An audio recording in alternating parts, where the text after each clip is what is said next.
Madalas sa buhay natin ay nakakaranas tayo ng mga hindi inaasahang pangyayari. Mga pangyayaring babago sa ating buhay at kwestiyon sa kung ano nga ba talaga tayo. Ikaw kapuso, naranasan mo na ba ang questionin ang iyong sexual na oryentasyon dahil lamang sa hindi inaasahang pangyayari? Dear Papa Dudut, magandang araw po sa inyong lahat at sa mga loyal kabarangay na nakikinig ngayon. Itago nyo na lamang po ako sa pangalang Mikey, 30 years old at kasalukuyang nakatira sa Antipolo, Rizal. May-ari ng isang maliit na negosyo and at the same time ay bokalista ng isang banda. Bata pa lamang ako ay hindi na lingid sa akin ang pagiging mahirap, Papa Dudut. Lahat ng hirap nga ay dinanas ko na mula sa mabahong barong-barong na tinitirhan namin noon, ay nakaranas din ako na tubig at asin lamang ang inuulam namin. Mga panahong yon na kapag sobrang nagigipit kami at hindi nakapagpapadala sa amin ng pera si Mama, na nooy namamasukan bilang kasambahay sa mag-asawang Chinese sa Sampaloc. Pero kahit na ganoon ay hindi naman ako nagreklamo. Bagkus ay nagpapasalamat pa nga ako dahil kahit papaano ay may kinakain pa rin kami at nakakapag-aral kami na lumang-luma ang uniform ko at tanging tsinelas lang ang suot na saplot sa akin pa. Si Papa naman noon ay nagmamaneho ng tri-bike para kahit papaano ay may maiuwi siyang pagkain sa aming 5 magkakapatid. Pero madalas ay dumadaing na rin siya dahil sa pananakit ng likod at mga binti niya. Papa Dudut, pangatlo ko sa aming magkakapatid at nag-iisa pang babae. Kaya nga madalas ay binubuli ako ng mga kapatid ko dahil ako lang daw ang naiiba sa kanila. Pero ang sabi noon ni Papa ay prinsesa nila ako, kaya dapat daw akong mahalin at ingatan. Sinunod naman nila ang sinabi ni Papa at hanggang sa lumaki nga ako ay naging protective sa akin ang mga kapatid ko at ayos lang naman sa akin yon. At least ay walang naglalakas loob na umaway sa akin noon. Pero dahil nga sa sobrang hirap ng buhay namin noon ay hindi kinaya nila Mama at Papa na pag-aralin kaming lahat. Kaya naman na makagraduate ako ng high school ay sinubukan ko na kaagad ang maghanap ng mapapasukan. At dahil underage nga ako ay nahirapan ako, kaya naman madalas ay sinasamantala ko lamang na sumali sa mga singing contest. At kapag pinapalad nga ako ay nananalo naman ako. Minsan pa nga ay ako pa talaga ang dumadayo sa ibang lugar para lamang sumali sa mga contest. Dahil desperada akong masungkit ang mga premyo na pang isang linggong kainan na namin. Kung minsan ay nananalo ako, minsan naman ay natatalo. Pero hindi ako tumitigil dahil yon ang source ng income ko noon. At doon na nga may nakapansin sa akin, Papa Dudut, walang iba kundi si Edward. Matanda siya ng 8 taon sa akin, 32 years old siya noon habang ako naman ay 24 years old. Kinausap niya ako noon at inalok na maging bokalista ng banda nila at gustong gusto raw niya ang timbre ng boses ko na pwede sa kahit na anong genre at napag-alaman ko nga na siyang drummer ng kanilang banda. Hindi na nga ako nagdalawang isip pa noon at agad kong sinunggaban ng alok niya lalo nung malaman ko na 1,000 kada gig ang kikitain ko. At hindi naman daw sila nauubusan ng gig dahil halos gabi-gabi raw ay tumutugtog sila. Ipinakilala niya ako noon sa mga kabanda niya dahil kada practice namin ay talagang tinitrain nila ako sa mga tamang techniques sa pagkanta. At masasabi ko nga na marami akong natutunan sa kanilang lahat. Nakatulong na rin ako sa pamilya ko lalo na sa pag-aaral ng mga kapatid ko. Pero makalipas nga lang ang 2 taon ay nabigla ako sa balita ni Kuya Edward nang isang araw ay puntahan niya ako sa studio kung saan ako nagpa-practice, Papa Dudut.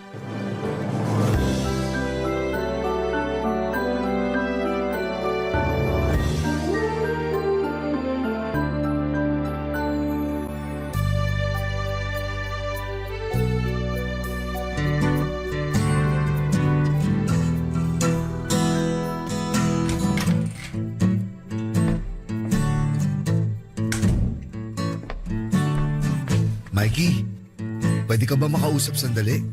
Sige po, tungkol saan po ba? Gusto lang kitang kumustahin. Kumusta ka naman ba sa banda natin? Okay naman po. Ba't bigla niyo pong naitanong? Wala lang. Gusto ko lang malaman kung komportable ka sa ibang kasamahan natin. Oo naman po. Tatagal po ba ako ng 2 taon dito kung hindi? Mabuti naman kung ganun. Ba't bigla niyo nga po bang naitanong yan? May problema ho ba? May issue ba sila sa akin? O kayo po, may problema po ba kayo sa akin? Hindi. Gusto ko lang makasiguro na maayos kitang iiwanan dito. Ha? Iiwan niyo ako? Sawa na po ba kayo sa pag-handle sa akin? Hindi, ano ka ba? Masyado ka naman nag-iisip. Alis na kasi ako. Ha? Saan po kayo pupunta? Natanggap ako sa trabahong pinag-applyan ko sa Kuwait. Kaya makikipagsapalaran muna ako sa ibang bansa. Pero Kuya Edward, paano ako? Anong paano ka na? Iniisip mo ba na baka alisin ka nila sa grupo kapag umalis ako? Malamang. Kayo nagpasok sa akin dito eh. Paano po pag umalis na kayo? Huwag kang mag-alala. Hindi naman mangyayari yun. Unless gusto ulit nilang maghanap ng kasing galing mo. Hindi uubra yung pambobola niyo sa akin, kuya. Malungkot ka ba? Siyempre, mawawalan ako ng Kuya Edward eh. Mangingibang bansa lang ako. Di naman ako sasakabilang buhay. Kung aalis kayo, sinong papalit sa inyo? Mababakante ang posisyon niyo. Siyempre pinaghandaan ko yan. Umanap muna ako ng kapalit ko bago ako nag-decide na mag-apply sa ibang bansa. Matagal na nga siyang naghihintay eh. Kakilala niyo po? Oo, pamangkin ko yun. Magkakasundo kayo, panigurado. Kaidaran mo lang din halos yun. Ang tanong kasing galing niyo kayang tumugtog. Oo naman, hindi ako ipapahiya nun. Tsaka hindi mo na itatanong, musician ang buong angkan namin. Bakit hindi na lang kayo yung kumuha ng bokalista sa mga kamag-anak nyo? Ba't ako pa po yung pinili nyo? Imposible naman pong wala magaganda ang boses sa kanila. Well, may point ka. Pero nakitaan kasi kita ng potensyal. At alam ko nung mga panahong yun, kailangan na kailangan mo ng mapagkakakitaan. Paano nyo po nalaman? Yun kaya ang isinagot mo sa tanong nung isang judge. Tinanong ka nila kung bakit ka sumali sa contest. Ang sabi mo, Kailangan ko yung prize para pangkain namin ng 1 linggo. Pero hindi naman po ako nanalo nun. oo nga, pero sa tingin ko dapat nanalo ka dun eh. Feeling ko kasi may dayang nangyari. Di naman ganun kagagaling kumanta yung mga nanalo eh. Feel ko nga rin po, pero at least may opportunity na dumating para sa akin. So panalo pa rin po ako. Sa bagay, tama ka dyan. Kaya nga po sobrang nagpapasalamat ako sa inyo kasi binigyan niyo ako ng pagkakataon na i-showcase yung talent ko. At the same time, nakakatulong ako sa pamilya ko. Ang ginawa ko lang naman, ipasok ka rito sa banda. Pero ang hard work mo, ikaw yan. Pero salamat pa rin po. Malulungkot talaga ako kapag umalis na kayo rito. Huwag kang malungkot. Nandyan naman ang buong banda na nagsisilbing pangalawang pamilya mo na. And for sure, magkakasundo kayo ni Ace. Di ka mabobore at malulungkot pag siya ang kasama mo. Yung Ace po ba yung pamangkin nyo? Oo, mabait yun. May pagkasuplado nga lang sa una. Nako, as if namang uubra sa akin yung pagiging suplado niya. Well, sangayon ako dyan. Knowing you, may something sa'yo na nakakagaan sa pakiramdam. Naks! Todo-todo papuri mo sa akin ngayon, Kuya Edward Nagsasabi lang naman ako ng totoo.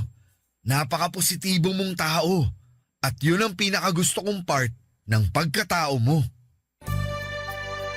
Papadudot, katulad nga ng sinabi ni Kuya Edward ay umalis na siya sa banda at nakipagsapalaran sa ibang bansa.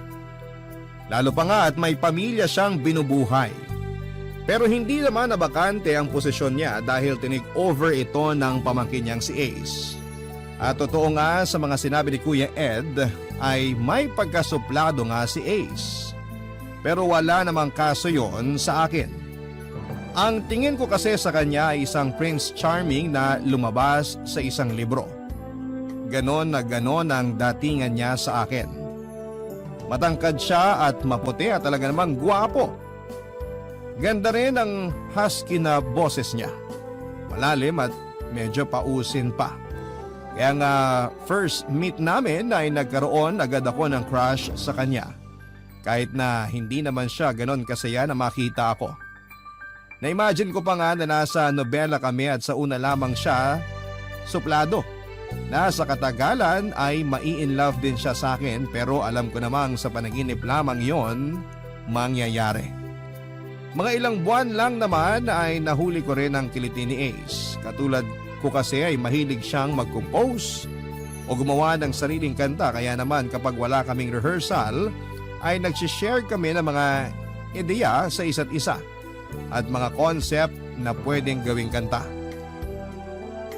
Hanggang sa naging close na nga kami pero wala namang mali siya dahil alam kong companion lang ang tingin sa akin ni Ace at kontento naman ako doon.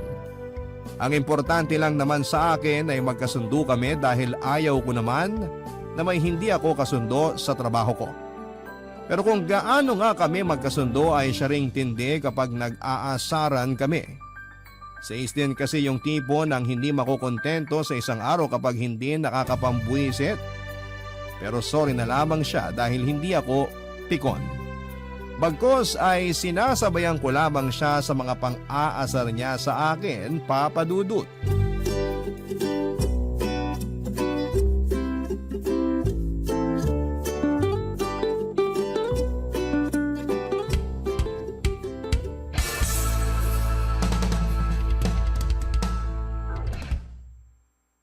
Maya na ulit tayo mag-rehearse.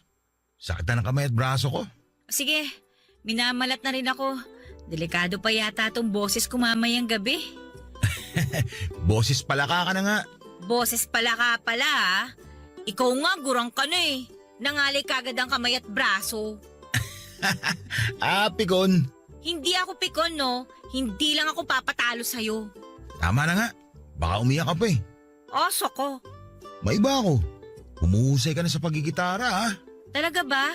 May mga sintonado pa rin ako minsan eh. Pero di na ganun kasama. Pwede ka na siguro isabay kay Kuya Red. Lo, di kaya. Lead guitarist yun. Anong gagawin ng newbie na kagaya ko?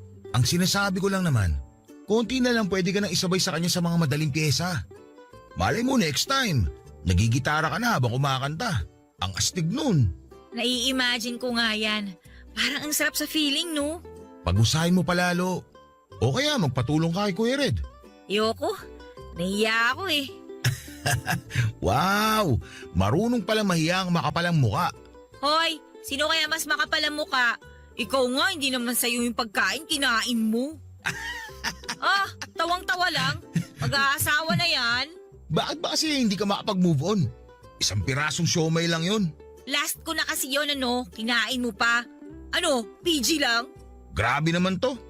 Bili pa kita ng 1,000 siomay eh. Akin na pera, pambili ng 1,000 siomay. Wala akong cash na dala. Credit card, gusto mo? Wag na, baka namang walang laman yan. Ano akala mo sa akin, poor? Bakit, hindi ba? Nanginginain ka ng siomay ng may siomay? At least siomay lang. Hoy, ba't ka tumatawa? Oy, natawa ko eh, bakit ba? Iba naiisip mo, no? Hoy, wag mo ko itulad sa'yo ha. Masama bang tumawa? Hindi, pero para kasing iba iniisip mo eh. Ano bang iniisip ko? Sabihin mo nga. Akin na lang yun. Kesa kung pinagtitripan mo, tapusin mo na yung kantang sinusulat mo para malapatan na natin ang tono. Langya naman kasi. Ang hirap pala gumawa ng kantang senti kapag wala pang experience. Bakit? Hindi mo pa ba naranasan ma-broken-hearted? Naranasan. Pero hindi naman kasi ganun kasakit. Nakapag-move on ka agad ako. Alangan naman ako magbigay sa'yo ng idea. Hindi pa rin ako nakaka-experience ma-broken-hearted. Wala akong magawang inspiration. Pag naman kasi pinilit ko, baka naman di ganun kadama pag kinanta. Di proceed ka na lang sa usual song na sinusulat mo. Tapos kapag may experience ka na, doon mo na lang balikan yung isa. Sa bagay, may plano nga pala tayong tumugtog ng original composition natin sa mga gig natin. Basta sabihan mo lang ako kung anong gusto mong tema. Then mag-share na lang ulit ako ng pwede kong i-share na idea. Ganun na nga lang talaga mangyayari. At lumipas pa nga ang 2 buwan, Papa Dudut, ay mas naging malapit kami ni Ace sa isa't isa. Pero napag-alaman ko nga na may girlfriend na pala siya na hindi ko naman na kinagulat. Napaka-imposible naman kasi na sa itsura niyang yon ay wala siyang girlfriend.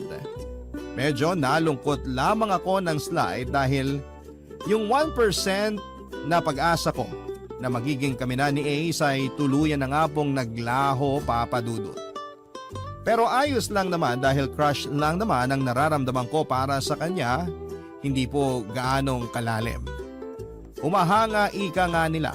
Isa pa ay trabaho naman talaga ang priority ko dahil may pamilya akong umaasa rin sa akin. Naisip ko na saka ko na lamang iintindihin ang sarili kong love life kapag nakahanap na ako ng stable na trabaho. Hindi naman kasi sa panghabang buhay ay magiging bokalista ako ng isang banda. Siyempre, may posibilidad na umalis ang isa sa mga miyembro o kaya naman ay ma-disband ng banda. Ilang beses ko naman ang sinubukang mag-apply ng trabaho pero hindi ako pasok sa mga requirements na hinahanap nila sa isang aplikante. Una nga ay high school graduate lamang ako at sumunod ay walang work experience. Pero pasasaan ba? At makakahanap din ako ng trabahong para sa akin o kung hindi man ay pangarap ko sanang magkaroon ng sariling negosyo na mag-aahon sa amin sa kahirapan, Papa Dudut. Barangay Love Stories. Barangay Love Stories. Isang gabi nga matapos ang isa naming gig ay may pinakilalang babae sa amin si Ace at sinabing girlfriend niya ito, si Jade. Maganda ang babae at sexy, mukhang mayaman din base sa pananamit nito. Agad naman ako nakipagkamay sa kanya at sinabi kong masaya akong makilala siya pero hindi ganoon ang pinapahiwatig na mga ngiti niya sa akin. Ako naman ay walang pakialam kung galit siya o inis dahil wala naman akong maalalang may atraso ako sa kanya. At importante lamang naman sa akin ay nagmamahalan silang dalawa ni Ace at wag lang nitong sasaktan ng kaibigan ko. Halos lahat nga ng gig namin ay kasama si Jade pero wala naman ang atensyon nito kay Ace kundi nasa akin. Panay kasi ang sulyap niya sa akin tapos ay bigla na lamang mangiirap. Naisip ko tuloy na baka binabantayan niya si Ace kaya naroon siya lagi kapag may gig kami. At dahil nga hindi na rin ako makatiis at gusto ko ring malinis ang pangalan ko sa kanya, ay sinamantala kong busy ang mga kabanda ko lalo na si Ace sa pagliligpit ng mga gamit ay nilapitan ko si Jade na nasa isang lamesa lang naman kasama namin na naghihintay, Papa Dudut.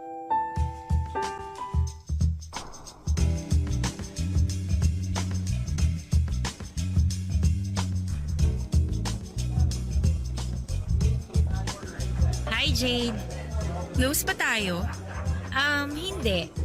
Pero magfi-feeling close na ako sa'yo. Kasi mukhang ang laki ng problema mo sa akin eh. Paano mo naman nasabi? Kung nakamamatay lang siguro yung tingin mo, baka kanina pa ako nakabulagta sa sahig. Anong ibig mong sabihin? Kanina pa masama ang tingin mo sa akin eh. Tapos panay ka pa irap.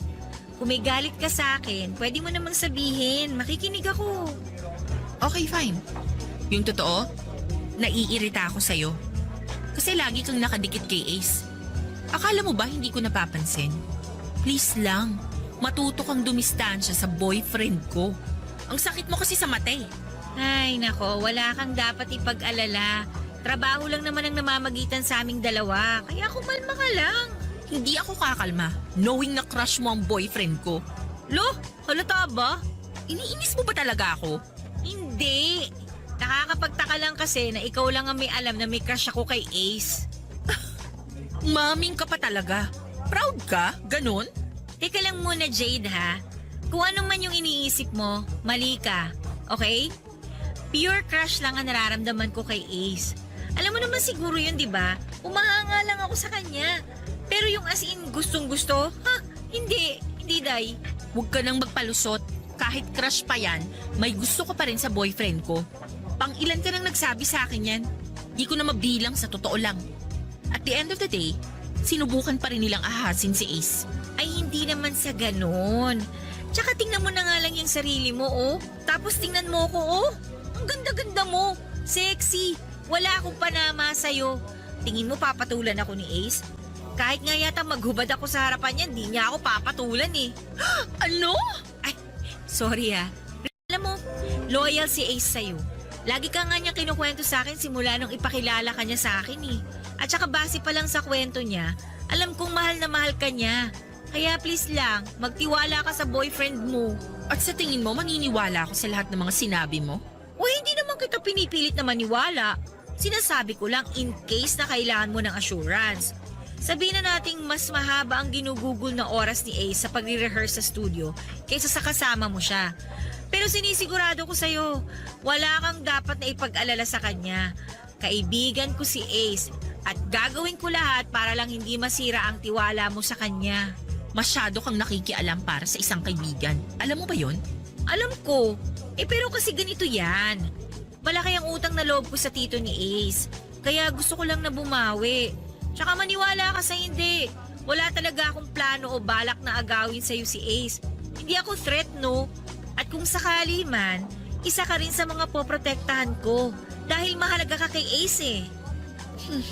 Sige. Pagkakatiwalaan kita sa ngayon. Pero wag na wag mong sisirain ang tiwala ko. Makakaasa ka. O so ano, magkaibigan na ba tayo? Pansamantala, hanggat hindi ko pa napapatunayan na hindi ka talaga threat sa relasyon namin. Salamat. O teka, kumain ka na ba? Hindi pa. Bakit? Pakakainin mo ko? Pwede naman kung gusto mo. Bukas seryoso pinag-uusapan nyo ah. Hi, babe. Tapos na kayo magligpit? Oo babe. Ano palang pinag-uusapan nyo? Wala naman. Pinagkukwentuhan ka lang namin. Ako? At ano naman pinag-uusapan nyo tukol sa akin? Sabi ko sa kanya, loyal ka sa kanya at mahal na mahal mo siya. Kala ko naman nagsusumbong ka na ng kung ano-ano. Bakit? May dapat ba siyang isumbong? Ano ka ba babe? Siyempre wala. Loyal ako sa'yo. Kung ano man yung worries mo, alisin mo na. Hindi kita ipagpapalit kahit kanino. Alam mo namang mahal na mahal kita eh. Sabi ko sa'yo, Jade eh. Sige na nga. Pero sa ngayon, gusto ko munang kumain. Kanina pa ako gutom eh. Sure. Saan mo ba gusto kumain? Since gabi na, gusto kong kumain ng mami na may mainit na sabaw. Okay sige. Maghanap tayo ng mamihan. Wala kasi akong masyadong alam na kainan dito bukod sa mga fast food eh. Si Mikey, baka may alam. Meron naman. Eh di tara na. Ano pang hinihintay natin? Tuturo ko na lang sa inyo kung saan. Malapit lang naman dito. Sumama ka na sa amin. Kakain tayo. Sigurado ka? Oo. Ayaw mo? Gusto, basa-basagot niyo eh. Papa Dudut, nagpaalam na nga kami noon sa iba naming kabanda dahil may inuman session pa raw sila. Nakapagtataka nga lang na napakabilis na nagbago ang pakikitungo sa akin ni Jade. Ang akala ko nga ay aawayin pa niya ako at makikipagdebate pa sa akin ng matagal pero napaka-mature niya. Naging casual siya sa akin at hindi ko naramdamang out of place ako habang kumakain kaming tatlo. Lagi kasi niyang tinatanong ang opinion ko sa bawat topic na napag-uusapan nilang dalawa ni Ace. Sa maikling panahon nga na yon, ay narealize kong mabait si Jade. Kaya hindi na ako magtataka kung bakit mahal na mahal siya ni Ace. Siguro'y masyado lamang talaga siyang natroma sa mga dating nagkagusto rito, kaya gano'n na lamang ang pagwo-worry niya. Kitang-kita ko naman kung gaano rin niya kamahal ang kaibigan ko at masaya ako para sa kanilang dalawa, Papa Dudut. Buti na lang talaga at sinubukan kong makipag-usap sa kanya para malinis ko na rin ang pangalan ko. Papa Dudut, ng mga sumunod nga na gabi ay kasama pa rin si Jade sa mga gig namin. Pero hindi katulad ng dati ay lagi na itong nakangiti sa akin at maaliwalas na rin ang itsura nito sa tuwing nakikita ako. Magandang sign nga yon dahil kahit papaano ay mababago ko ang pagtingin ni Jade sa ibang babaeng nakapaligid kay Ace. Na hindi lahat ng babae ay katulad ng mga nakilala niya noon. At dahil nga magkasundo na kaming dalawa ay palagi na nga niya akong isinasama sa tuwing may lakad o gimmick silang dalawa ni Ace. Na minsan ay naiisip ko na nga na hindi na sila nagkakaroon ng quality time dahil lagi na lamang akong kasama. Pero sinabi naman ni Ace na ayos lang sa kanya dahil yun daw ang unang beses na nakasundo ni Jade ang babaeng malapit sa kanya. At para nga i-celebrate ang official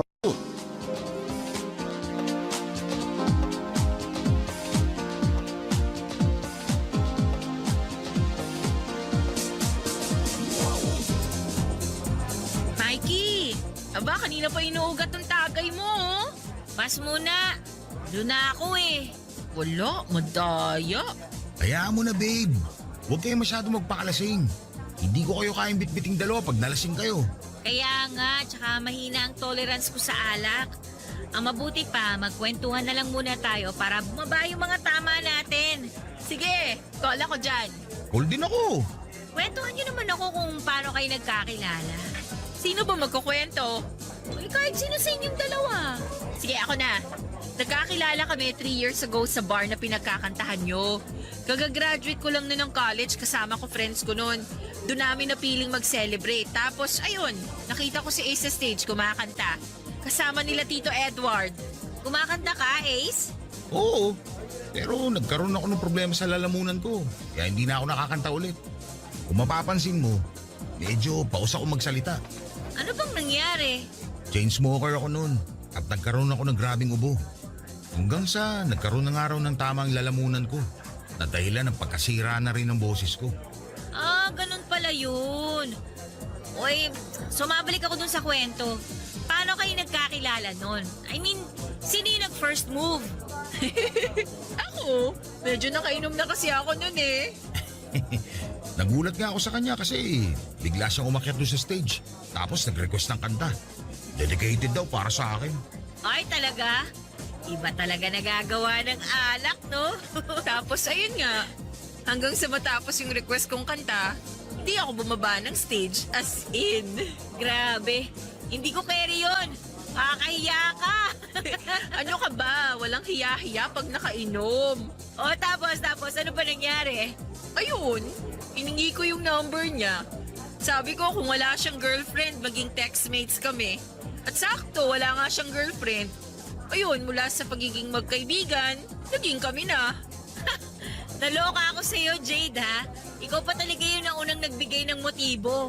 Na love at first sight ako sa kanya eh. Taray! Ikaw naman, Ace. Ano naman ang masasabi mo doon? Masasabi ko, lagi ko na sinasabi sa kanya to. Pero isishare ko sa'yo. Sa totoo lang, masaya ako na nilapitan niya ako nung araw na yun. Kasi kung di niya ginawa yun, hindi ko siya girlfriend ngayon. Eh ikaw ba? Kailan mo ipapakilala sa amin ng boyfriend mo? Boyfriend agad? Wala nga manliligaw eh. Lah, di ba may mga humihingi ng number mo? Fake number binibigay ko sa kanila. Ayoko makipag-text kung kani-kanino, no? Kasi, iba ang gusto mo. Oy, hindi. Ka ba? Ayoko pa lang talaga. Gusto ko kasi munang makahanap ng stable na trabaho bago ko atupagin ang love life ko. Eh, syempre, priority ko ang family ko eh. Maraming umaasa sa akin kaya nga lagi ako nagdadasal na sana bigyan pa ako ng maraming blessings para may maibahagi ako sa pamilya ko. Swerte na magiging boyfriend o asawa mo. Syempre, no? Pero family first muna. Tama naman yan. Pero wag mo pa rin kalimutan ang sarili mong kaligayahan. Tandaan mo, mabilis lang ang panahon. Bukas, di mo na mamalayan. Marami ka na palang pinapalagpas sa pagkakataon. Pero bago ang lahat, tagay muna ni Mikey. Kala mo makakalimutan ko na. O, eto na. Kamusta naman pala sa inyo? Kailan mo balak pumasyal? Hindi pa ako makaluwas eh. Magkano na lang din kasi natitira sa pera ko. Pinapadala ko lahat kay Papa. Wala bang work papa mo? Meron. Nag-drive siya ng pedicab. Kaya lang naawa na rin ako sa kanya eh. Kasi umihina na rin yung mga tuhod niya. Wala ka bang mga kapatid na pwedeng tumulong sa inyo? May asawa na rin yung dalawang kuya ko. Kaya hindi na rin namin maabala tsaka maasahan. Hirap din naman kasi sila sa buhay eh. Pero magtira ka pa rin kahit papano. Mag-ipon ka para kung may gusto kang paglaanan in the future, may magagamit kang pera. Papadudot marami ako na-realize sa mga sinabi nila sa akin at mas doon ko na pag-isip-isip na paghandaan ang kinabukasan ko. Dahil hindi naman habang buhay ay ganun lang ang buhay ko. Balang araw ay magkakaroon ako ng sarili kong pamilya at hindi ko gugustuhin na maranasan nila ang hirap na dinanas ko. Kaya nga sinunod ko ang payo sa akin ni Jade na mag-ipon ng pera.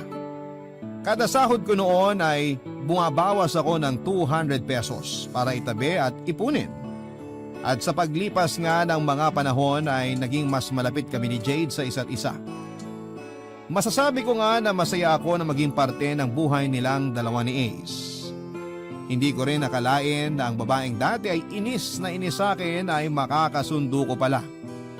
Madalas na nga na kami lang ang lagi magkasama habang si Ace ay hindi namin sinasali sa mga gimmick namin. Si Jade naman kasi ang nagsasuggest noon na magkaroon kami ng girls bonding. Noon ko nga lang din na-realize na napakakalog pala ni Jade at kayang-kayang sumabay sa lahat ng biro ko. Kaya naman mas naging masaya akong kasama silang dalawa na mga kaibigan ko noon, Papa Dudut. Barangay Love Stories. Barangay Love Stories. At dahil nga sa palagi kaming magkasama ni Jade ay hindi ko namamalayan na nag-iiba na ang nararamdaman ko para sa kanya, Papa Dudut. Bagay na hindi ko naramdaman noon kay Ace. At dahil hindi pamilyar sa akin ang pakiramdam na yon ay nagsimula na akong kabahan, lalo na kapag naiisip kong hindi ako maaaring makaramdam ng romantic feelings para kay Jay dahil pareho kaming babae. At nagwo-worry rin ako sa maaari niyang isipin tungkol sa akin. Natakot ako na baka kapag nalaman niya ang totoo ay layuan niya ako o pandirihan. Pero hindi naman siya manhid at matalinong babae si Jade kaya naman hindi rin nagtagal ay nalaman niya na may gusto ako sa kanya. At hindi lang basta pagkagusto, Papa Dudut.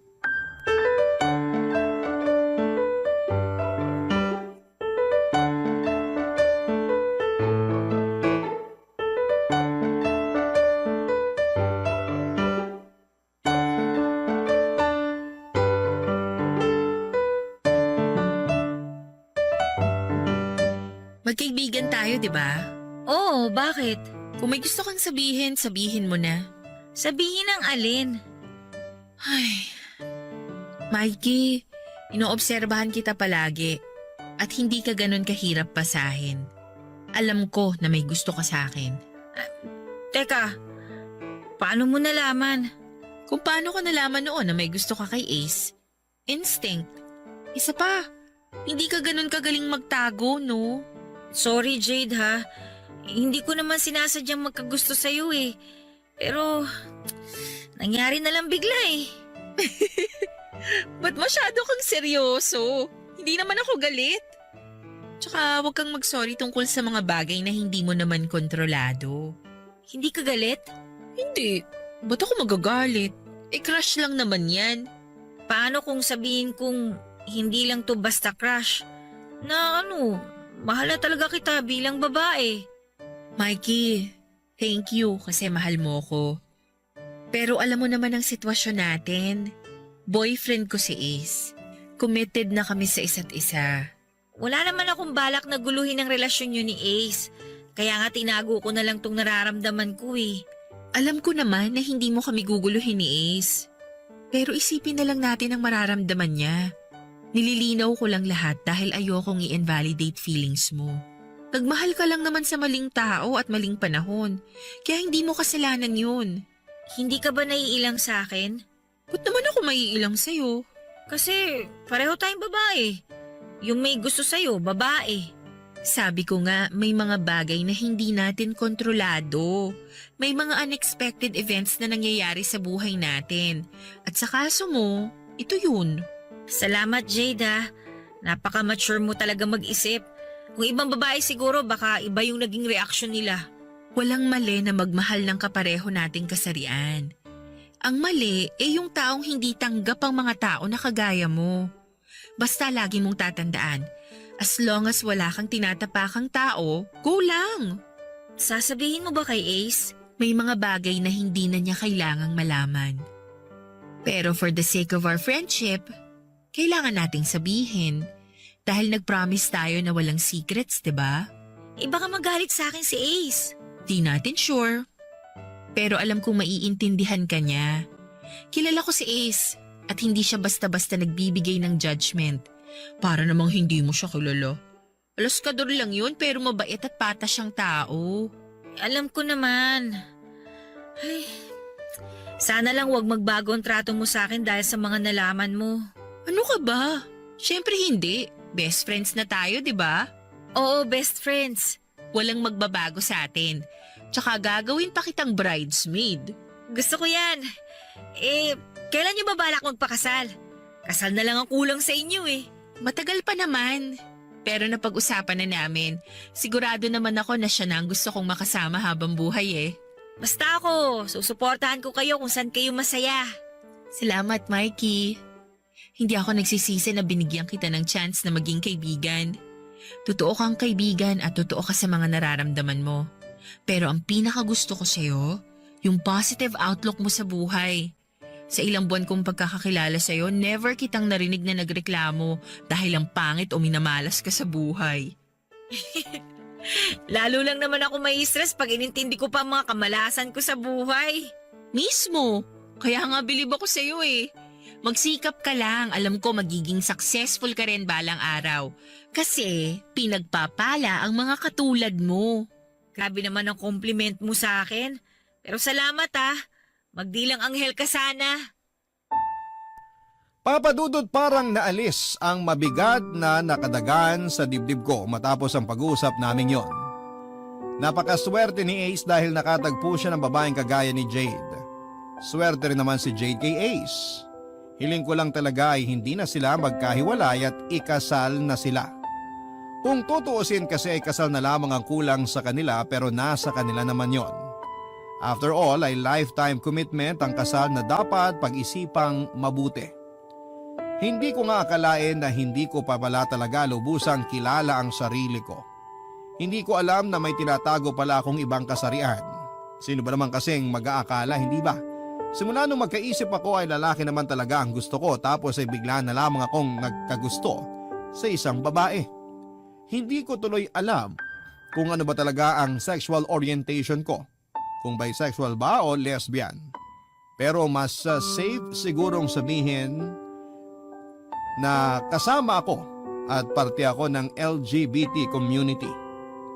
Pero dahil nga sa bagong nadiskubre ko sa aking sarili, ay naging maingat ako sa mga kilos at salita ko. Dahil nga hindi pa ako sigurado ay pinili kong maglaylo. Alam ko naman na tanggap na ang mga LGBT sa lipunan.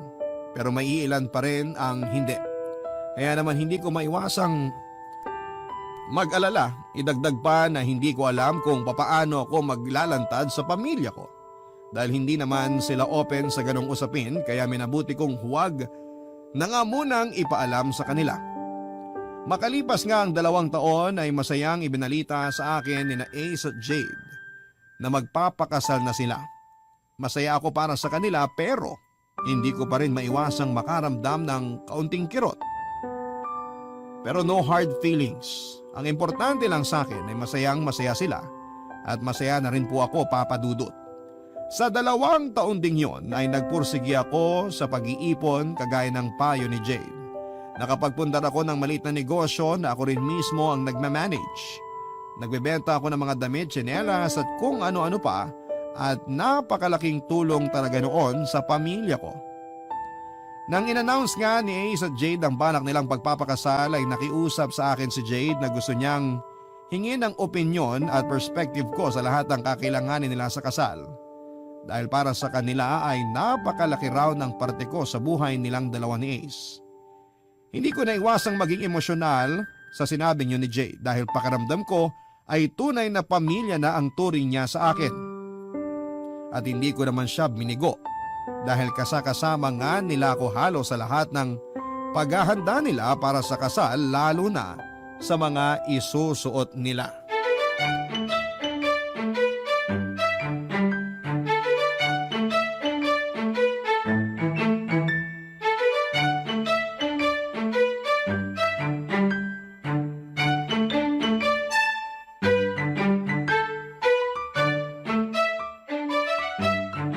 Di ba masama raw na isukat ang wedding gown? Bakit masama? Sabi di daw matutuloy yung kasal. Pep, nag-research ako tungkol dyan. Nagtanong na rin ako kay na mama. Ang sabi niya, pwede naman daw isukat basta hindi pa fully made yung gown. I mean, hindi pa tapos gawin. Anong hindi pa tapos? Halimbawa, hindi pa na ikakabit yung isang manggas ng gown. Pwede niya yung isukat. Nox, ni-research mo talaga yun? Oo naman no. Para maiwasan natin yung mga bawal-bawal sa kasal. Wala namang mawawala sa atin kung susunod tayo eh. Sa bagay, better safe than sorry. Tama. Pero syempre, pina-verify ko muna kay mama yung mga pamahiin sa kasal. Sina tita ba? Walang ibinilin sa'yo? Ayun nga, wag na wag ko nga daw isusukat ang wedding gown ko bago ang kasal. Sumunod na lang kayo para wala na talagang makakapigil pa sa kasal nyo. Sa bagay, kaso nahihirapan ako pumili ng wedding gown. Lahat kasi magaganda. Ikaw ba babe, ano sa tingin mong bagay sa akin dito? Lahat naman bagay sa'yo. Ba't nga ba ikaw pa tinanong ko? Dapat talaga hindi ka na sumama eh. Kaming dalawa na lang sana ni Mikey yung nagpunta rito. Di pa tayo kasal, inaaway mo na ako. Sa bagay naman kasi talaga sa'yo kahit ano pang isuot mo eh. So ano, kahit ano isusuot ko sa kasal natin? Bagay sa'yo tong long sleeves na backless. Talaga? Ito din gusto ko eh. Hala, ba't ang tindi ng mood swings mo? Ilan linggo ka ng ganyan ah. Baka buntis. Buntis? Oh, bakit ganyan kayo makatingin sa akin? Parang gulat na gulat pa kayo. Kailan ka nga huling dinatnan, babe? Oh my gosh! Oh, bakit? 2 weeks na akong delayed. Congrats! Buntis ka na! Pero hindi pa sure. Maiwan ko na muna kayong dalawa rito. Saan ka pupunta? Tatakbuhan mo ko? Sira, hindi. Bibili ako ng pregnancy test kit sa butika. Babalik ako kagad. I love you. I love you too. Ingat ka. Ang aga ng wedding gift niyong dalawa, ah. Tingin mo talaga buntis ako? Oo, 2 weeks ka kamong delayed, di ba? Ganyan yung mga napapanood ko sa TV eh. Paano kung delayed lang talaga? Huwag ka masyado mag-overthink. Bibili na ng pang-PT si Ace. Pero, paano nga kung buntis ka? Matutuwa ako syempre. Magkakaanak na kami ni Ace kung sakali. Masaya ako para sa inyong dalawa. Basta pag kinasal na kayo, huwag niyo akong kakalimutan ha. Ano ka ba? Hindi ka namin makakalimutan. Napakalaki ng parte mo sa buhay naming dalawa ni Ace. Isa kang tunay na kaibigan at totoong tao ka. Kaya kung buntis nga talaga ako, ninang ka. Gusto ko yan! Bridesmaid na, ninang pa! At dapat ikaw ang kakanta ng wedding song namin habang naglalakad ako papunta ng altar. Oo naman, yun na lang ang regalo ko sa inyo. Thank you so much, Mikey. Sana lang wala kang hidden grudges sa akin kasi hindi ko maibalik feelings mo para sa akin. Para kang sira. Wala na sa akin yun, no? Basta maging masaya ka lang palagi. Kayo at ng mga magiging anak nyo. Masaya na ako noon. Tsaka hindi lang naman ikaw ang tao sa mundo. Marami akong makikilala at sigurado kong isa doon para sa akin. Lahat ng negative nagagawa mong positive, ha? Nakakabilib ka talaga. Marami ng negativity sa mundo. Dadagdag pa ba ako?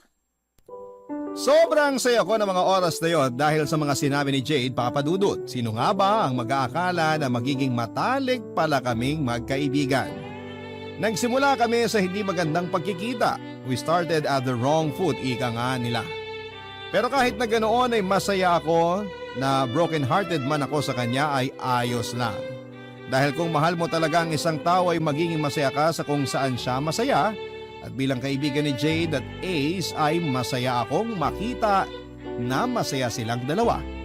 Hindi naman magtatapos kay Jade ang kwento ng buhay ko dahil marami pa akong pahina na maaaring sulatan. 3 buwan nga lang ang inabot ng preparation ng kasal ng dalawa sa importanteng tao sa buhay ko at sa lahat ng preparation na yon ay super hands-on talaga ako dahil na rin sa request ni Jade. Minsan nga ibinibiro ko siya na ginawa niya talaga akong literal na bridesmaid. Pero sinasabi naman niya na gano'n ako kaimportante na gusto niya lahat ay may participation ako. Nakakataba nga ng puso na ganong klase ang importansya ang ibinibigay niya sa akin. At wala rin naman kaso yon kay Ace. Kahit mga alam na niya ang tungkol sa nararamdaman ko para kay Ace. Or para kay Jade. Kumbaga, we're matured enough para intindihin pa ang mga maliliit na bagay na hindi na dapat palakihin pa. At katulad nga ng request ni Jade, ay ako ang kumanta ng wedding song nila at habang inaawit ko ang paborito nilang kanta, ay hindi ko napigilang umiyak dahil sa dalawang bagay. Una ay sa tuwa dahil kapwa na nila papasukin ng bagong yugto ng buhay nila ng magkasama at pangalawa ay dahil sa munting lungkot na nararamdaman ko dahil alam ko na marami nang magbabago pagkatapos po nilang maikasal. Hindi na kami laging magkakasama dahil kailangan na nilang i-prioritize ang pamilyang bubuin nila. Lalo pa nga at 4 na buwan nang buntis si Jay. Ilang buwan pa ay masisilayang ko na rin ang inaanak ko. Nang matapos nga ang seremonya ng kasal ay oras na para ihagis ng bride ang kanyang bouquet at kung hindi ka ba naman binibiro ng tadhana ay ako talagang nakasalo ng bulaklak na yon. Tuwang-tuwa pa talaga ang bagong kasal habang ako naman ay hindi ko alam kung ano ang magiging reaksyon. Dahil po sa sobrang pagkagulat. Napabalik na lamang ako sa ulirat nang yakapin ako ni Jay. At sabihing ako na ang susunod. Napuno na lamang ng tawanan ng simbahan dahil sa sinabi niyang yon. Taliwas din sa naisip ko ay hindi nagbago ang trato nila sa akin bagkos ay mas lalo kaming naging malapit sa isa't isa at ramdam na ramdam kong parte talaga ako ng pamilya nila. Lumipas din ang ilang taon at malaki na rin ang inaanak ko na syempre ay spoiled sa akin. Sa ngayon, Papa Dudut, ay naghihintay na lamang ako sa taong mamahalin ko at mamahalin ako katulad ng pagmamahalan ni na Jade at Ace dahil hanggang sa ngayon ay nasa akin pa rin ang bouquet ni Jade. At dito ko na nga po tinatapos ang aming kwento na nagsimula sa isang flat na tono hanggang sa nagkaroon ng sari-saring nota at nakabuo ng magandang awit ng buhay. Noon sa opisina ay nagawa pa niyang kumuha ng trabaho online. Nagkuripot na rin kami sa mga sarili namin, Papa Dudut. Hindi na kami lumalabas para mag-date noon kahit sabihin pang may okasyon dahil nangihinayang kami sa gastos. Nilalaan na lang namin ang extra na pera namin for emergency dahil natuto na kami noong pumutok ang unang taon ng pandemya. Nabawasan ang naipon namin dahil nahinto kami sa pagtatrabaho sa mga opisina namin. Kaya naman noong nakabalik na kami sa trabaho ay ginawa namin ang lahat ang paraan para maibalik ang nagastos namin mula sa ipon. Lalo na ako, Papa Dudut. Siniguro kong malaki ang perang mailalagay ko sa bangko namin.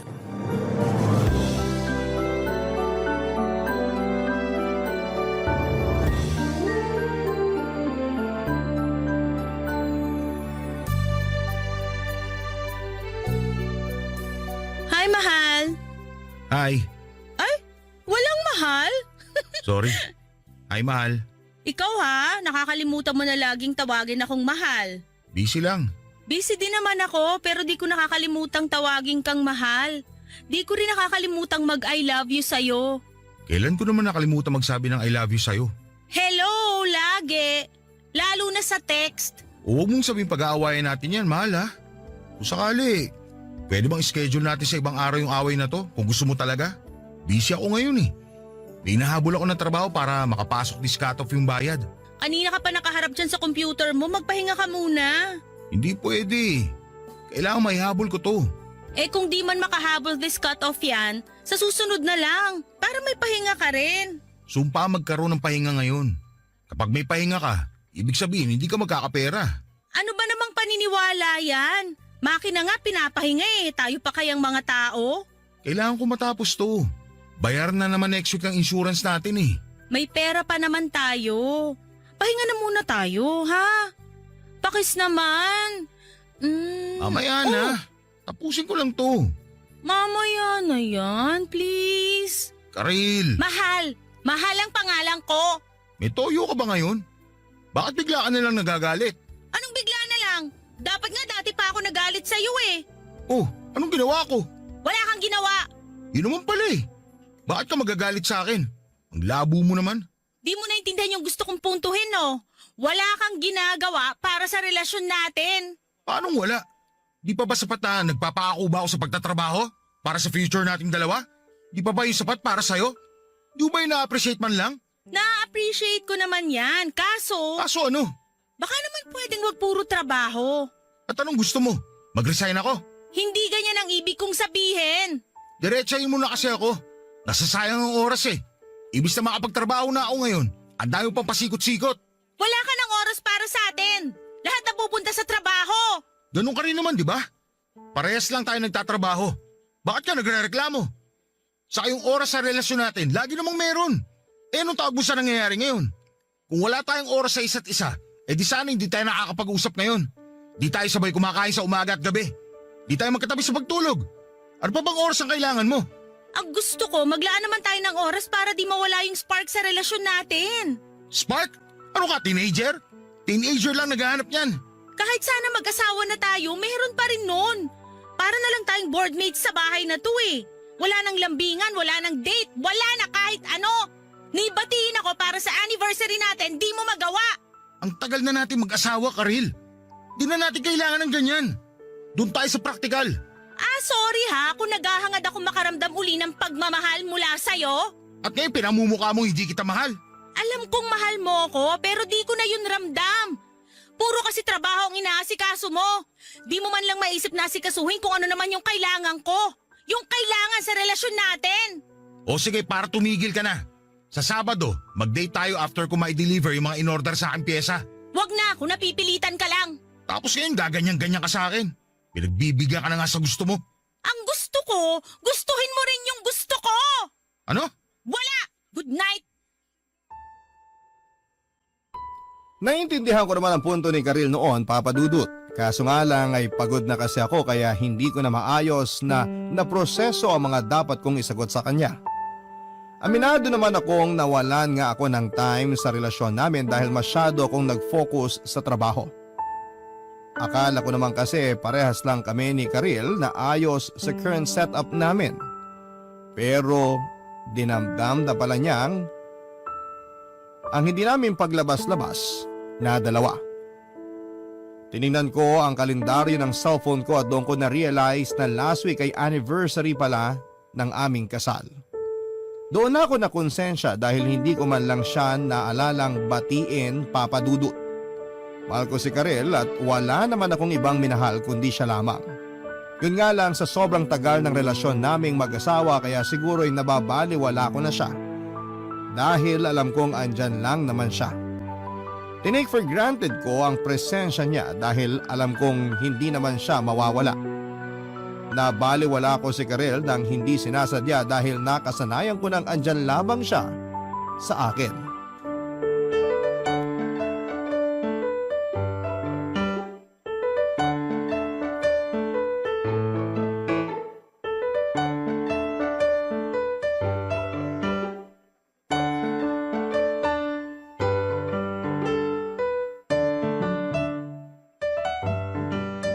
Louie? Ano yun, mahal? Anong pangarap mo nung bata ka? Pangarap ko maging astronaut. Pero imposible pala yun kasi may fear of heights ako. Kala ko pangarap mo maging salbabida eh. Ha? Bakit ko naman papangarapin maging salbabida? Yung kasi yung comment mo dun sa picture ng babaeng vlogger na nakasalbabida sa pool? Ha? Wala akong comment na ganun ha. Magde-deny? Wala naman talaga. Na-screenshot ko yung comment mo, oh. Sabi mo, dati pangarap kong maging mayaman, pero ngayon, pangarap ko na lang maging salbabida. Yan ba? Wala lang naman yan. Biruan lang namin magkakaibigan niya sa office. Nakita mo tinag lang ako dyan tapos sumagot lang ako. Sagot ba yan ng taong may asawa na? Kasi nga biruan lang nga yan. Di ko naman tototohanin yan eh. Kantsawang lalaki lang yan. Alam mong nakapublic yung picture tas magko-comment ka ng ganito? Di mo naisip na pwedeng makita to ng ibang kakilala natin? Ano na lang sasabihin nila, ha? Di ka dapat mag-isip ng masama. Buti nga nakapublic yung comment ko eh. Ibig sabihin lang yan, wala akong balak na kahit ano. Saka public figure naman yung babae na yan. Vlogger nga, di ba? Buti sana kung hindi. Doon ka matakot. Hindi ba ako dapat matakot sa ganitong ginagawa mo? Hindi. Kasi wala naman akong balak na magloko. Mas matakot ka kapag naglihim ako ng mga ganyan. Mas matakot ka kung nagme-message ako sa babae na yan. Mukhang Ang labo! Bakit ko naman i-message yung babae na yan? Saka kahit i-message ko siya, as if naman papansinin niya ako, no? Eh paano ko i-message mo nga at mag-reply sa'yo, ha? Eh di mag-cheat ka na niyan. Ala, grabe naman ang pag-overthink. Kaka-Facebook mo yan eh. Nag-overthink ako dahil sa inaasal mo sa relasyon natin. Ito na naman po kami. Mag-aaway na naman ba tayo? Di pa nga tayo tapos sa nakarang away natin eh. Magdadagdag ka na naman ng bago. Yun na nga eh. Di pa natapos yung issue sa'yo nung nakaraan. Dinadagdagan mo pa ngayon. Ako pa nagdagdag? Ikaw nga to nagsisimula ng away. Nananahimik lang ako rito. Mabuti pa tong vlogger na to. Nagawa mong ma-appreciate at nagawa mong mag-react sa pinost niyang picture. Samantalang ako, hindi. Kahit siguro magubad na ako sa Facebook, dead maka pa rin. Ano ba namang pag-iisip yan, Karil?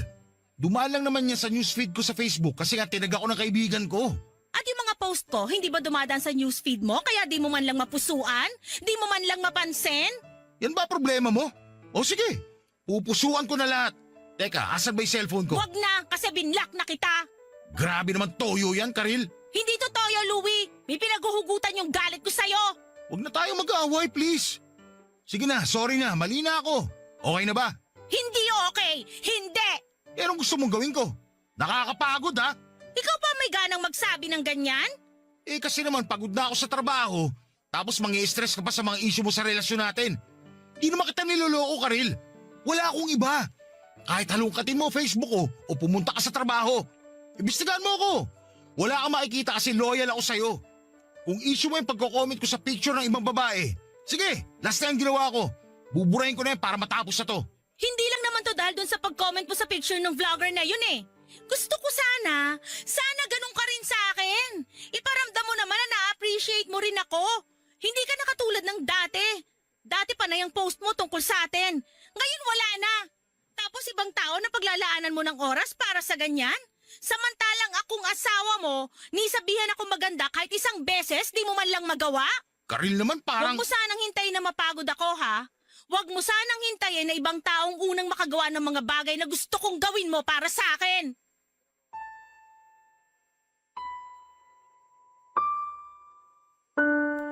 Papadudot na takot ako sa mga sinabi ni Karil. Bigla ko na-imagine na isang araw ay iiwan niya ako at ipagpapalit sa isang lalaking kaya siyang mahalin sa paraang gusto niya. Doon ako natauhan dahil hindi imposibleng mangyari yon. Sinubukan ko mag-leave sa trabaho para ma-date ko siya pero tinanggihan niya yon. Sinabi niyang magtrabaho na lamang kami. Wala naman akong nagawa pero doon ko na napansin ang panlalamig niya. Mas lalo akong natakot. Lalo't yun ang unang beses na na-feel kong binabaliwala niya ako. Hindi ko na rin siya nakasasabay noon sa umaga para kumain at kahit sa pagtulog sa gabi. Lagi na lang siyang nakatalikod sa akin. Sinubukan ko siyang lambingin, ipagluto at yakapin pero iniiwasan na niya ako. Wala naman akong ibang mapagsabihan noon sa mga nangyayari sa amin dahil ayokong may nakikialam sa relasyon namin.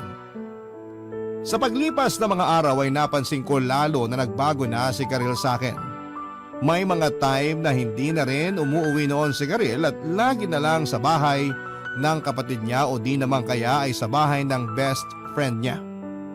Naisipan ko tuloy na baka meron ng iba si Karil. Sinubukan kong kausapin si Karil tungkol doon pero sininghalan lamang niya ako. Hindi pa rin talaga natatapos noon ang issue ni Karil at naiintindihan ko naman siya. Hindi lang talaga ako makapaglatag noon ng solusyon sa issue niya sa relasyon namin. Kaya hindi ko siya magawang mapapayag na ayusin namin ang problema namin. Pero alam ko naman na kapag pinatagal ko pa ang pagbuo ng solusyon, mas lalo lamang mawawala si Karil sa akin. Inisip ko pa lang noon na mag-iimpake siya ng mga gamit niya para iwan ako ay nadudurog na ako.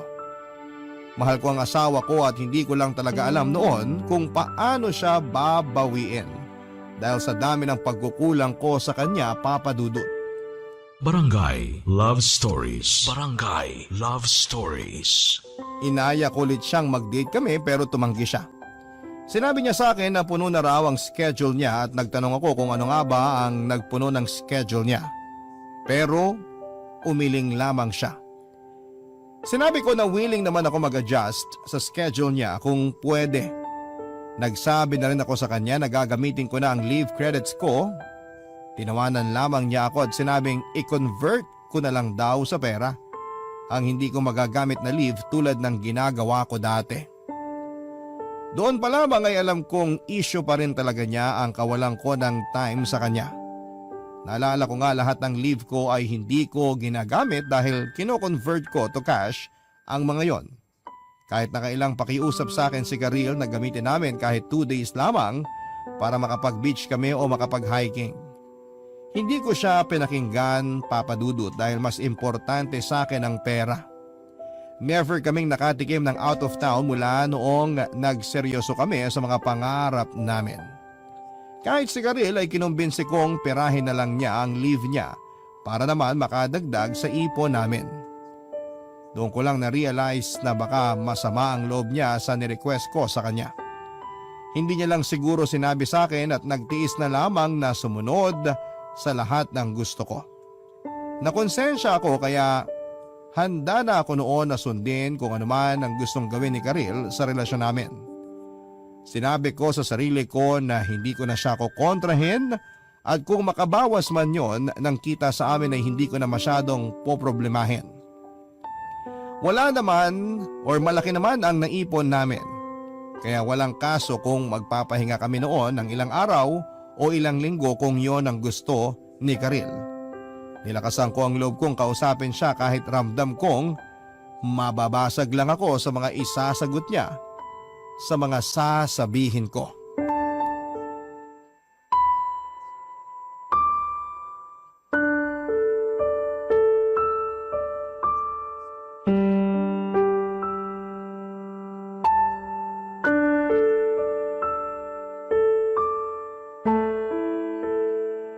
Pwede na ba tayo mag-usap?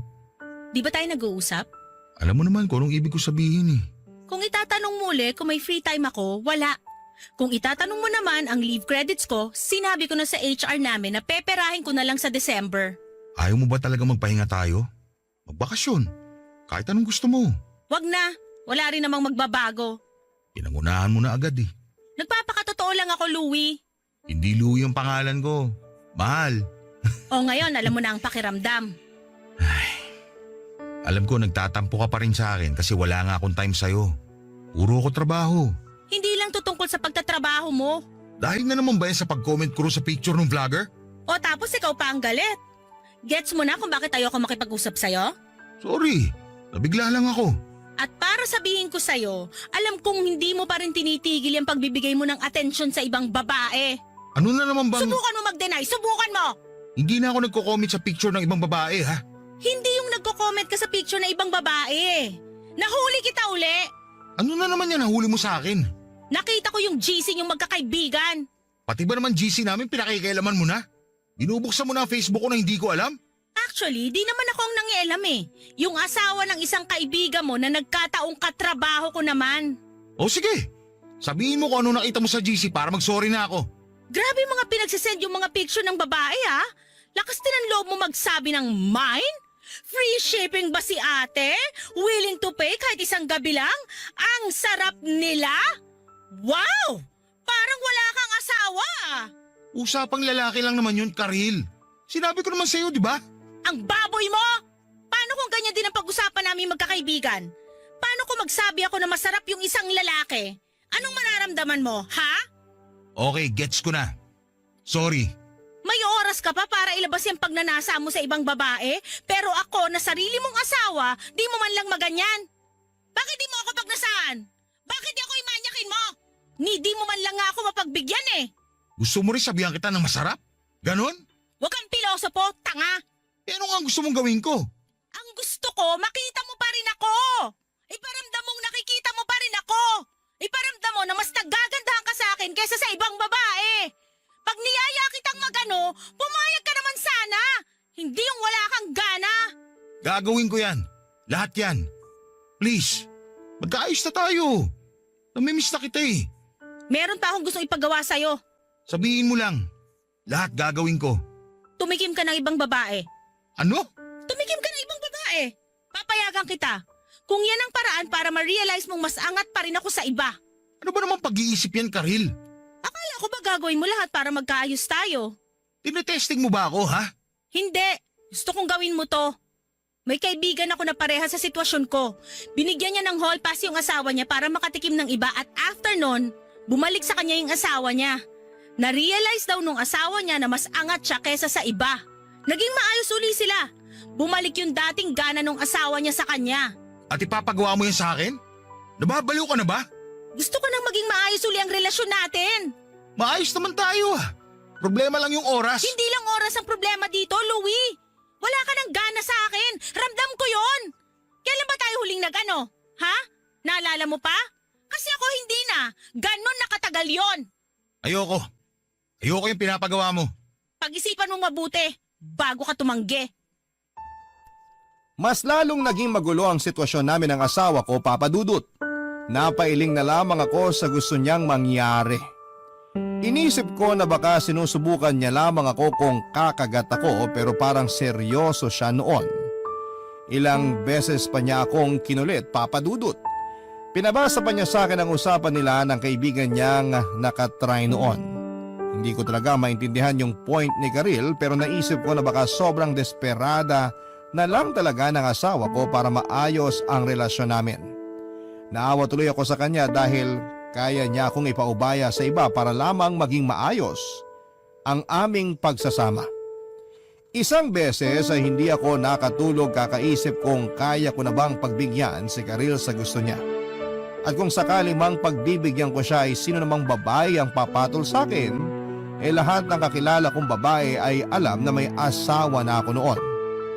Binuksan ko ang Facebook ko at napadaan sa newsfeed ko ang bagong palit na profile picture ng 25 anyos kong katrabaho na si Icar. Napalunok ako dahil sa suot niyang pulang bikini habang nakahiga sa may buhangin. Chinek ko ang Facebook niya at nakita kong single siya. Inestalk ko pa ang ibang social media accounts niya pero wala akong nakitang bakas na may karelasyon siya. Naalala ko tuloy si Icar noong unang beses ko siyang nakita sa trabaho. Nagandahan ako sa kanya at minsan ay napag-usapan na rin namin siya ng mga katrabaho kong lalaki. Hindi lang ako noon ang nagkakagusto sa kanya, marami pa kami. Naisip ko kung papayag kaya si Icar na may mangyari sa amin.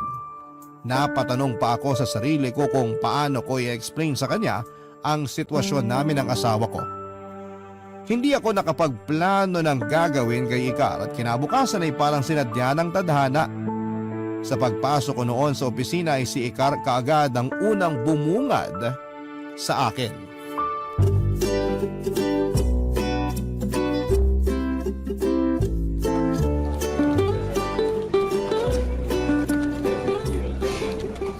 Hi, Icar.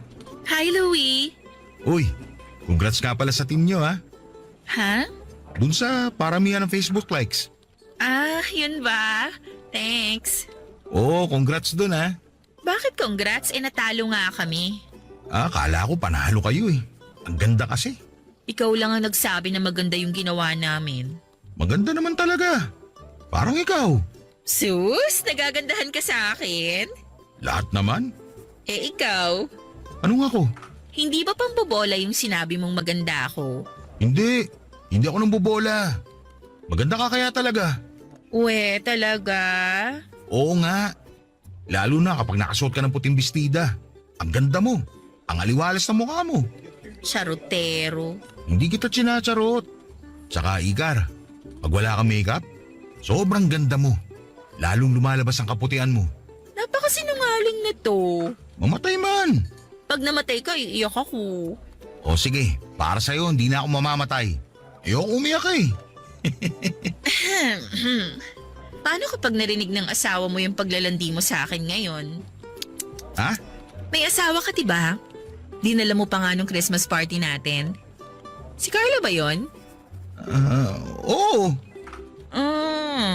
Maganda siya. Sino? Yung asawa mong si Carla. Oo. Maganda nga si Karil. Sino si Karil? Yung asawa ko. Akala ko ba Carla yung pangalan ng asawa mo? Ikaw ha, baka marami kang ibang asawa. Nagkamali lang siguro ako ng dinig. Isa lang ang asawa ko, si Karil. Gusto mo ba akong idagdag? Kung gusto mo, Joke! Uy, ikaw ha? Crush mo ata ako eh. kung oo, ayos lang ba? Pero mali eh. May asawa ka na. Oo nga. Sorry kung medyo nilandi kita. Di ko napigilan eh. Warning na yun sa'yo ha. Maging loyal ka sa asawa mo. Bad ka. Oo, sorry ulit. Sige may gagawin pa pala ako. Louie, Bakit? joke lang. Anong joke lang? Ituloy mo lang nalandiin ako. Gusto ko siya.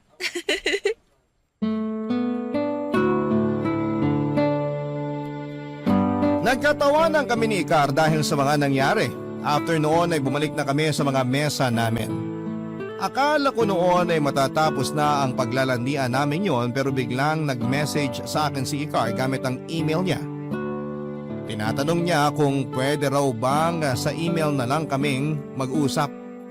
Natakot ako kasi baka pinagtitripan niya lamang ako pero hindi pala. Sinabi niyang crush din daw niya ako dati pa kaya kinilig siya noong nilandi ko siya. Napangiti ako at aminado akong nakaramdam ako ng kilig. Matagal na nung huli akong nakaramdam ng ganong klaseng kilig at excitement. Nagpatuloy ang pag-uusap namin. Hindi na nga ako halos nakatapos noon ng trabaho ko dahil panay ang check ko sa messages namin. Nagtinginan din kami ng may halong mali siya noon, Papa Dudut. Kaya ramdam ko noon na seryoso siyang maging ka-fling ko. Noong uwian ay nag-usap kaming kumain ng street food sa kabilang kanto ng opisina namin. Nahiya pa akong kumain sa harapan niya at pinakiramdaman ko siya. At ganoon din siya sa akin. Nagkatinginan kami sa huling subo ng kwek-kwek at doon ay natawa na lamang kami ng kahit walang kadahilanan. Pagkatapos noon ay mas naging komportable na kami sa isa't isa. Hinatid ko siya sa paradahan ng sasakyan, pauwi at umuwi na rin ako pagsakay niya. Panay ang check ko noon ng email dahil inaabangan ko ang message niya. Grabe ang ngiti ko noon, Papa Dudut. Bigla ko tuloy naalala noong mga unang buwan na kinikilala pa lang namin ni Karel ang isa't isa. Nagkaroon tuloy ulit ako ng gana sa mga ginagawa ko. Lalo na yung pagpasok ko noon sa trabaho. Lahat yon ay dahil kay Icar. Hindi ko binanggit si Icar kay Karel kahit alam ko naman noon na siya naman ang may pakana kung bakit ako nakikipaglandian sa ibang babae noon, Papa Dudut. Barangay Love Stories. Barangay Love Stories. Tuwing nasa opisina lang naman kami naglalandian noon. Walang nakahalata sa ginagawa naming dalawa. Merong CR sa bandang 7th floor na hindi pinupuntahan ng mga empleyado. Kaya doon kami madalas tumatambay. Wala kaming ibang ginawa noon kundi ang magkwentuhan, maglandian at magyakapan. Pinayagan na rin niya akong halikan siya pero hanggang doon lang. Muntik lang na may mangyari sa amin pero agad na napigilan nang marinig naming papasok ang janitress. Napatago tuloy kaming dalawa sa isang cubicle at hinintay naming makaalis ang janitress. Namilipit kami sa kakatawa noong lumabas na ang janitress dahil nga sa pag-init ng mga katawan namin. Nagkantsawan pa kaming dalawa at after noon ay hindi na ulit yon nangyari. Papa Dudut, malaki talaga ang naging pagbabago ko mula noong nagkamabutihang kami ni Icar. Hindi ko man yon binabanggit kay Karil pero alam kong napansin na rin niya. Madalas kasi akong kumakanta noon sa bahay na hindi ko naman ginagawa dati. Nakatutok din ako madalas sa aking laptop noon kahit na wala namang kailangang ayusing trabaho. Gusto ko lang mag-check doon kung nag-message na ba si Icar. Walang naging issue kay Icar ang pagkakaroon ko ng asawa. Sinabi niya sa akin na dati raw ay may naka-fling na rin siyang may asawa sa dati niyang opisina. Sinabi rin niya na exciting daw yung office fling lalo na sa taong may sabit. Yun daw ang sabi ng yun daw ang isa sa mga dahilan kung bakit niya ako pinatulan. Sumang-ayon ako sa sinabi niya dahil kahit ako ay nakakaramdam ng kakaibang excitement dahil sa pagkatago naming dalawa. Sa huli ay napansin na ako ni Karil at huli na para mag-deny.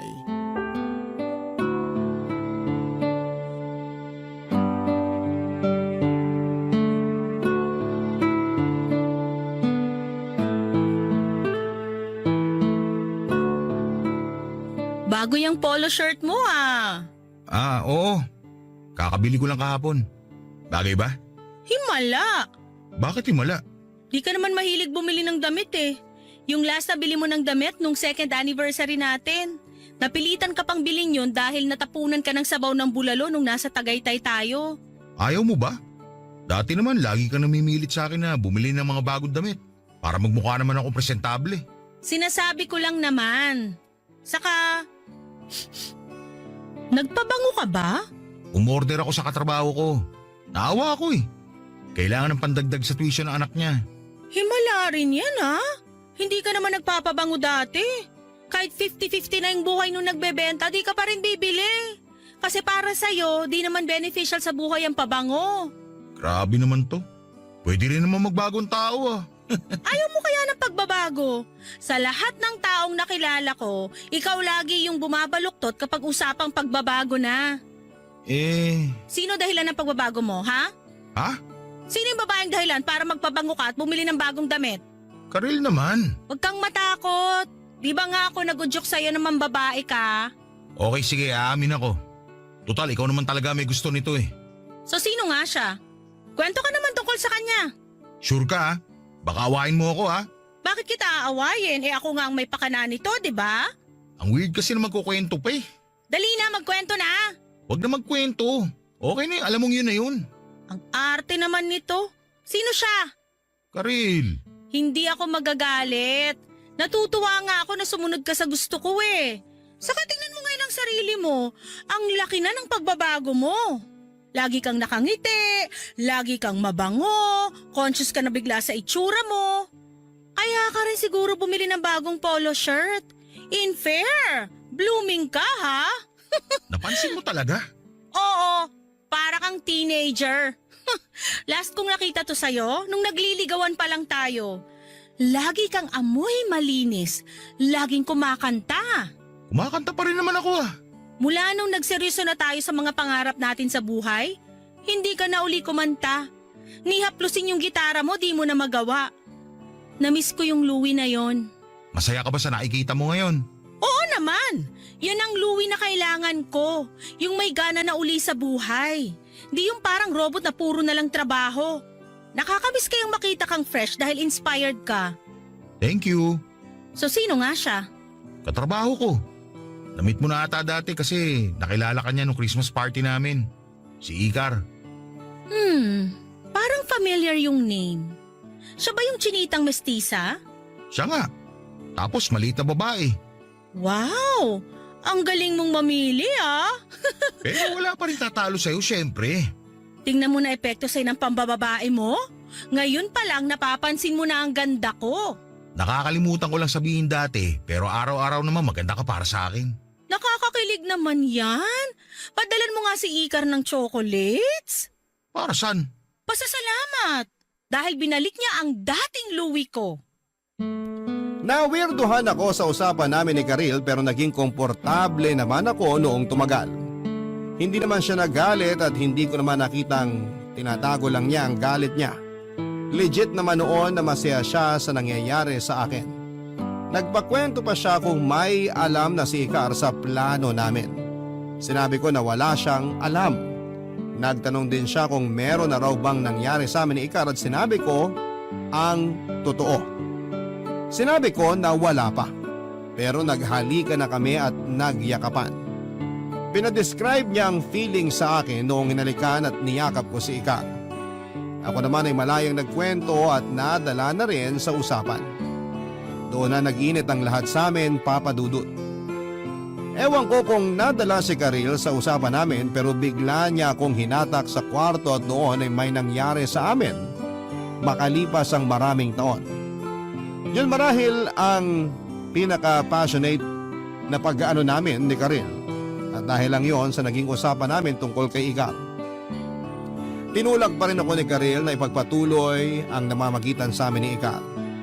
Sinabi niya na huwag ko raw ipapaalam ang plano namin dahil baka umatras at iwasan na ako ni Ikar. Sinunod ko na lamang ang sinabi niya at pinagpatuloy ko pa rin ang landian namin ni Ikar.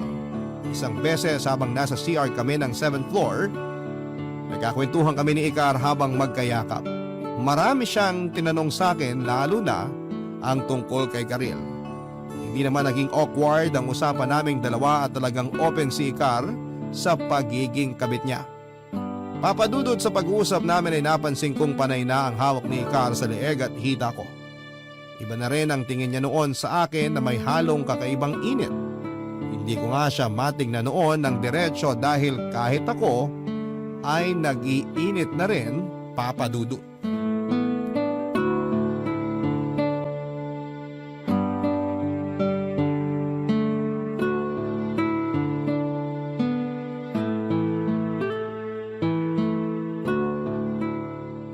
Oh, bakit ka umiiwas ng tingin sa akin, ha? Napuwing lang. Ano yan? Minuminuto ka na lang napupuwing? Kanina ka pa kaya umiiwas ng tingin? Napuwing nga talaga ako. Ayaw mo bang tinititigan kita? Ha? Ano eh? Nako-conscious ka, no? Oo eh. Grabe kasi ang titig mo. Nanlalamon. Magaling talaga akong lumamon. Uy, anong ibig mo sabihin dyan? Ng karne, ng samgyupsal. After nito, samgyupsal tayo, ha? Kala ko naman kung ano na. Sige, libre kita. After nating mag-samgyupsal, baka naman... Anong baka naman? Baka naman pwede tayong humiga. Pag-uwi na lang sa mga bahay natin. Bakit sa bahay lang ba pwedeng humiga? Pwede namang sa hotel, di ba? Uy, gusto mo na? Office ba? Di mo ako inaaya eh. Ako na lang mag-aaya. Tinatansya lang naman kita. Baka mamaya ayaw mo, mapahiya pa ako. O ngayong alam mo na, gusto mo ba? Oo naman. Ang tagal ko na kayang gustong ano. Aanuhin mo ko. Mag-anuhan tayo. So, after work? Bakit pa natin hihintayin ng after work? Sinasuggest mo bang gawin na natin ngayon? Kung gusto mo lang naman. Kahit saan pwede ako. Eh di mas lalo ako. Ready ka na? Ready na ako, Karil. Karil? I mean, Ikar. Tinawag mo ako sa pangalan ng asawa mo. Sorry, nakasanayan lang. Iniisip mo bang ako ang asawa mo? Hindi ah. Halata sa mukha mo. Hindi. Kanina kasi panay ang tawag ni Karil kaya siguro tumatak yung pangalan niya sa utak ko. Tapos kanina may kliyente pa ako na Karil din ang pangalan. Tapos kanina rin naalala ko yung sapatos ni Karil. Bakit ka tumatawa? Louie, okay lang. Anong okay lang? Okay lang na itigil na natin to. Dahil lang sa natawag kitang Karil? Di ko naman yung sinasadya. Saka siyempre, lagi ko siya nakakasama. Ah, alam ko na. Kasi nga, di ba, pinag-uusapan natin si Karil kanina? Ayun, ayun ang dahilan. Hindi mo na kailangan mag-explain kasi asawa mo yun eh. Malamang maaalala mo siya. Mahal mo yun eh. Mahal ko nga. O edi lumabas din ang totoo. Mahal mo pa rin ang asawa mo. Ewan ko kung ano nangyayari sa akin. Pasensya ka na ha. Ayos lang yun. Alam ko naman kung anong pinasok ko. Nangyari na to sa akin dati. Alam kong sa huli, asawa pa rin ang pipiliin. O paano? Tara na? Tara saan? Sa hotel. Ha? Akala ko ba? Joke! Wala nang ganun ano. Wala na ako sa mood. Ay, kinabahan naman ako. Libre mo na lang ako ng samgyupsal para may closure tayo.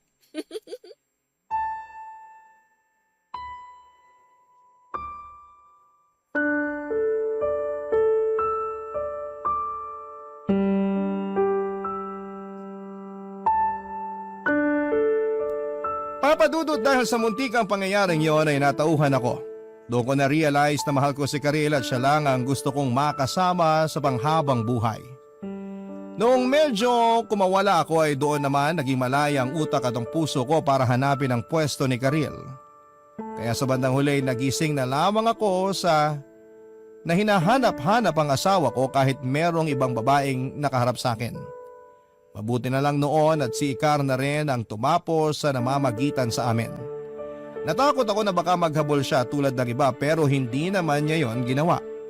Pagka-uwi ko ng bahay kinagabihan ay naabutan ko si Garil na tinatahi ang butas kong polo. Agad ko siyang niyakap ng mahigpit at doon ko naramdamang tama ang desisyon kong bumalik sa totoong pag-ibig ko. Sinabi ko sa kanya ang lahat ng nangyari at hinalikan niya ako, Papa Dudut. Sinabi niyang masaya siyang nakabalik na ako. Naiyak ako dahil napakaswerte ko sa asawa ko, Papa Dudut. Pinangako ko sa sarili ko na kahit kailan ay hindi na mauulit ang minsang pagtataksil ko.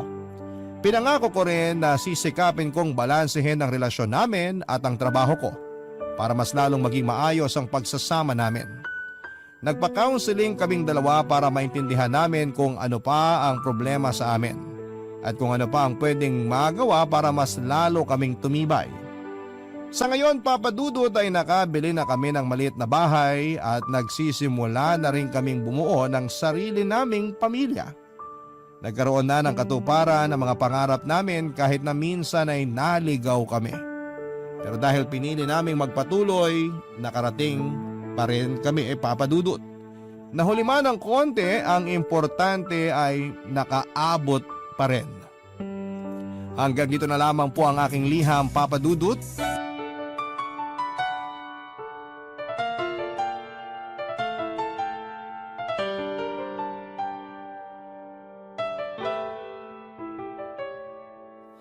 Ang buhay ay mahiwaga, laging may lungkot at saya. Sa Papa Dudut Stories, laging may karamay ka.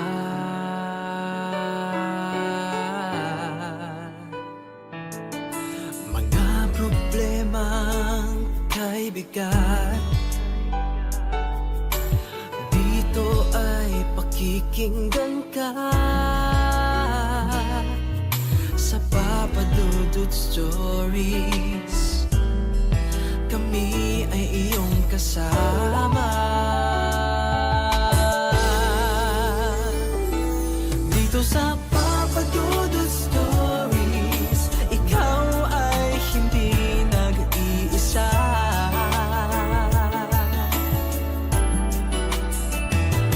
Dito sa Papa Dudut Stories, may nagmamahal sa'yo.